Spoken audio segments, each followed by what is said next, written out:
Hi, we're here at the American Association of Christian Counselors World Conference, and it's not normal for my brother from another mother and I to be together.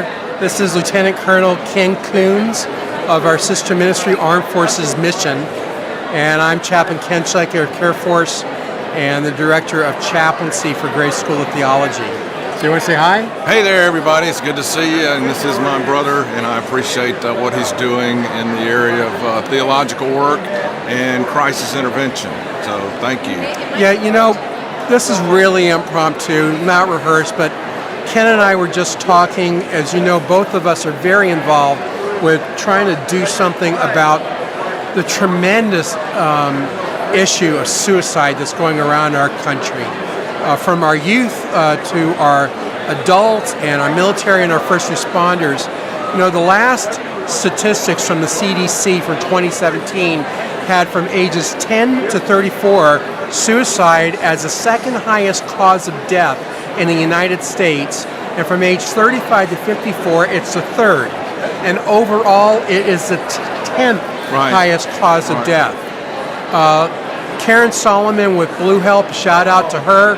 The last statistic I saw, we're already at 167 suicides nationally for law enforcement, which is what we ended up with last year, versus I think, according to ODMP, Officer Down Memorial, about 86 line of duty deaths. It's 2-to-1 ratio. And Ken, what is it in the military? Well, the military is still high. I was just left a unit last year. The 80th Training Command. When I got there 3 years ago, the suicide rate was actually 575% higher than the general public. Had a great suicide prevention program manager that was there full-time working with them, and I was working with them a lot. And we were able to reduce it down to about 200% higher, but that's still double what it should be. And my goal, I know your goal, is actually the eradication of suicide. And we've seen that. We've seen that in a brigade unit that I was in 5 years ago. For 5 solid years, soldiers in 10 states, we sustained 0 suicides. We've seen that in a school system in my hometown, just south of Atlanta. 0 suicides for the past 5 years. And so I say everywhere I go, train people, save people, and intervention saves lives. And so the more people we can train, the more lives are going to be saved. Absolutely. Yeah, I have the privilege of working as the training director or training chair for the Montgomery County Behavioral Health and Suicide Prevention Task Force. Montgomery County in Texas has the highest teen suicide rate in the state of Texas. And privilege and honor to work with Cassidy Join for Hope with Kim Hess, whose daughter Cassidy died by hanging at age 16 in the school system. And they created the foundation to develop peer support-led school kids looking out for one another. We've been able to train up to 75 people now in something called Safe Talk, which is a program that simply helps people not to dismiss, or avoid the issue of suicide, and actually use the word suicide in a sentence because of the stigma that exists with behavioral health issues. Suicide grows in isolation and darkness, and we need to expose that, and we need to train up our youth, and you know, our military, our first responders, and our community. You know, I don't know about you, but I talk a lot about, you know, once a year you need to get a physical checkup. How often do we get a mental health checkup? That's right. You know, and there's people all around us, they're hurting, they're in pain, they're in crisis, but you would never know it looking at them. One of the things I would say with kids, because I told you a moment ago, I just finished up a day with 5th graders that had experienced a loss, and they talk about loyalty as friends. What does loyalty really mean? And I shared with them, loyalty does not mean I keep secrets.